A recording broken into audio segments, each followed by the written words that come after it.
Hello, hello, happy people. This is Coach Lucretia, aka Emme, Magical Mystic, and I am excited to actually be doing another YouTube video. It's been hard, guys. I mean, between all the readings and the healing sessions and the apprenticeship that I'm doing, not to mention the books that I'm writing and publishing and that whole thing, it's like it gets to be a bit much. And then I had to move, and of course, you guys know that I went to New Orleans for sewing, and it was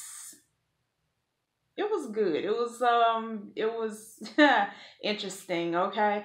Um and so I came home immediately to move into another home, another place. So here's the thing, guys. It's a lot of things I want to talk about, and I'm not going to try to mishmash them all into one video like I do when I be doing my lives on my M Rain page.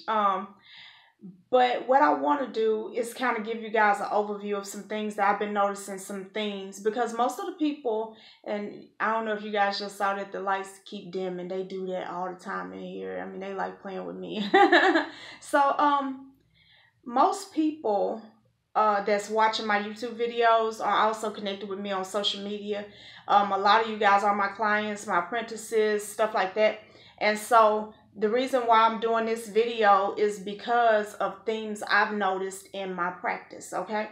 And so one of the first things that I noticed is that a lot of people are prisoners right now. They're prisoners in their own homes. They're prisoners in their own heads. They're prisoners in their own emotions.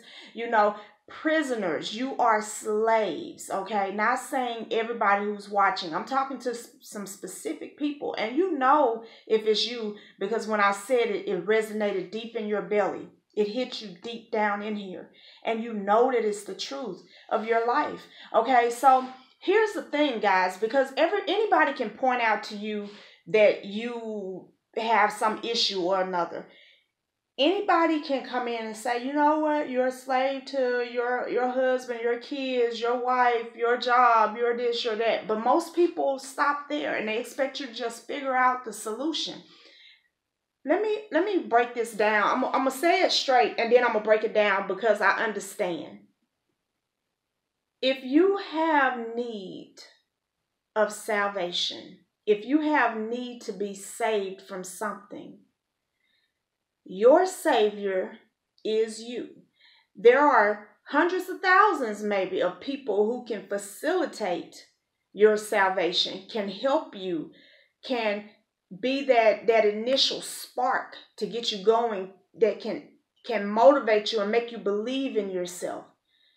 But at the end of the day, you must do the work, okay? I think about, it's the situation from my hometown. It was a girl and her boyfriend. They were always fighting all the time. They started their relationship like that. They had been together for years, had kids together, and all of that. I think they might even been married, if I'm not mistaken. But every time they would get to fighting, it would be just like it's a whole new thing for her. So she'd call her family, call her mama, call somebody. Oh, he jumping on me, blah, blah, blah, blah, blah. And they always run and go try to see what's going on and keep it cool, you know what I'm saying, to keep her from getting hurt. And one particular night, they were fighting, and her grandma or her mom or whatever told her cousin to get up and go down there and find out what was going on with them.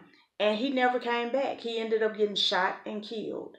And the person who shot and killed him is not even in prison anymore, okay? And him and the girl are not together anymore. And it's just like, so trying to save somebody from something they have not yet decided to save themselves from is like a suicide mission, okay?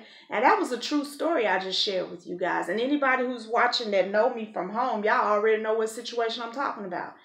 And I bring it up, I share the story in general only to show you what happens. A lot of people right now, you're bitter and you're angry and you're mad because mama finally said no, daddy finally said no. People are finally telling you no, but why keep helping you when you will not help yourself? You know, that's no different from me. I cannot stand, and please understand and feel my energy when I say this, I cannot stand repeating the same information to the same person over and over and over and over and over again. It's like I'm not I could be a lot more expensive, and eventually I'm gonna go up on my prices. But it costs $150 for one of my hours. $150.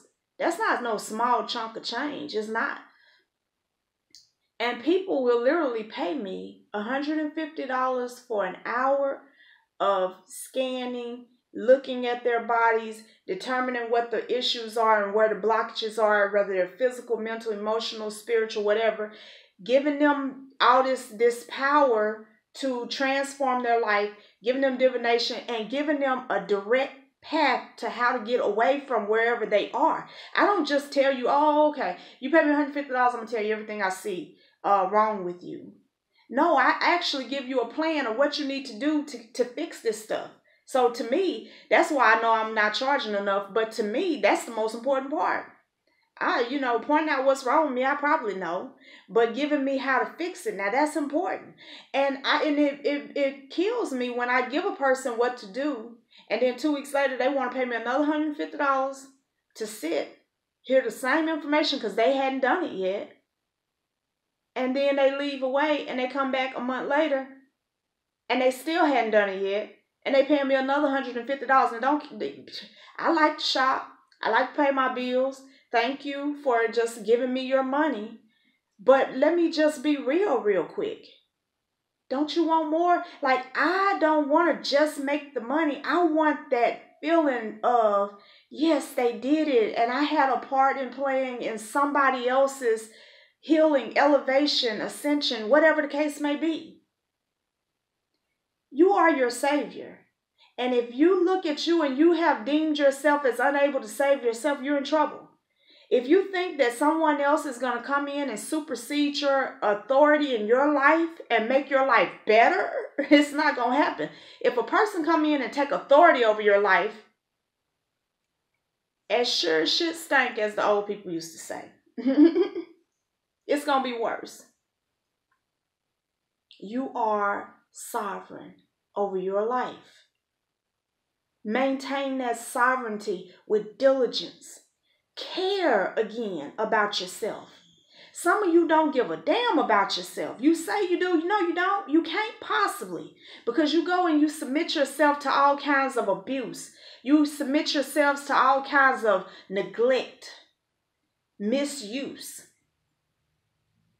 You can't care about yourself because you won't do the very minimal things for you, like meditate, like drink more water. I'm talking to myself on the drink more water thing. I think about it all the time. When I look at water, I be like, I don't want that. And it's just like, so you don't want yourself to be your best? And I grab the water and take a few gulps and be like, okay, that's the best I can do for the day, but I'm making steps toward adding this thing to my life because I need it and I care about me. Okay? When you won't do the little things, put up boundaries. You know that you don't like for people to call you a bitch. Let's use that as an example. But you got friends, bitch, bitch, and you just be dying on the inside every day. I ain't nothing that I don't want to to. I don't care who you are. I have attained that place of freedom, y'all. And I'm trying to give this whole emotional feeling to you guys so you can understand how it feels and begin to work toward it. That place of freedom, like, I love you and I'm glad you're in my life. But if you somehow become a burden or something wrong, you do something wrong to me, or you become a burden in my life, or you get in the way, you become a stumbling block, your ass got to go. I love me first. And all of this love I have for me is what I allow to flow over onto everybody else. My kids, my family, my friends, whoever. Okay? When you start draining me, you're draining my life force. I'm not willing to die for you. I wasn't sent here to die for anybody. I was sent here to live. See, you're not born to die for somebody. You're not born to be the sacrificial lamb. That's not your job. Okay? Your job is to be the living sacrifice. What does sacrifice mean? Not that you're going to be killed, meaning that I'm going to live the example for others to follow. And we miss that. Religion has programmed it out of us. Society has programmed it out of us. Situations. Everybody talk about these memes about the down chick, y'all. I didn't even realize I was sitting on my cable cord. Everybody's always talking about this stuff about the down chick, the bottom chick, to hold it down, to cry for you, ride, to die for you. I ain't dying for now nigga, now female, now nobody.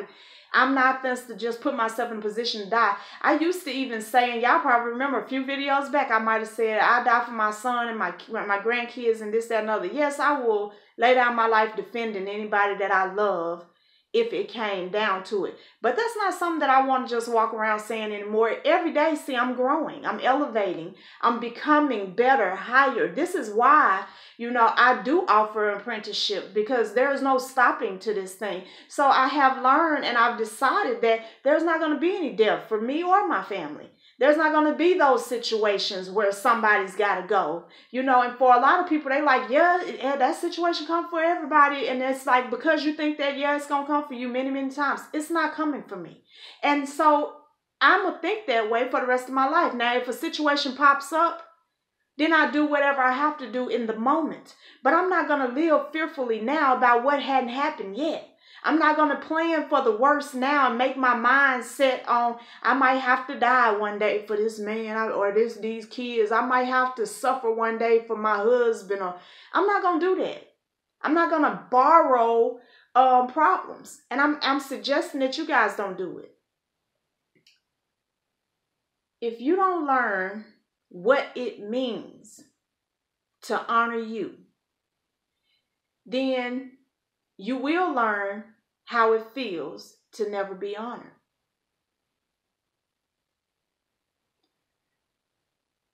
People,